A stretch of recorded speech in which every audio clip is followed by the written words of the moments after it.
Well, I knew I wasn't normal, I think, by the time I was 13. And, of course, you always assume everybody else knows that they're normal and you're the only oddball. But what I remember are the dances where you walked in and all your friends were already dancing, all the guys and girls are, lined up staring at each other, and you somehow were the odd person out. And I think that's the way I think everybody else in the room was probably feeling the same way, that they were the odd person out. I think it may have had a lot to do with the range of options that you had. I mean, there weren't a lot of alternatives.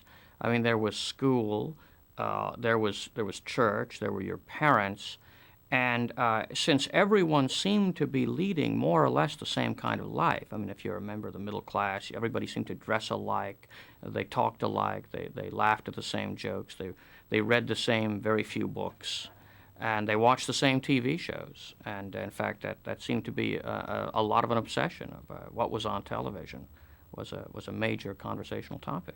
What was on television? Oh, what was on television? What were on television were the sitcoms, of course.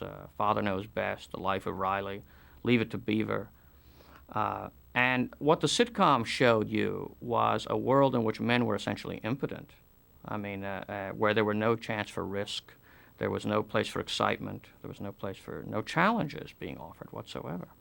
And the other kind of show you could watch were the westerns, which showed what a real man could do, measuring himself against other men, especially with a gun. And I think that anybody who was a red-blooded American boy in the 1950s knew that they wanted to be more like Matt Dillon, or more like the paid gunfighter in Have Gun Will Travel, than they wanted to be Beaver Cleaver's father. You know.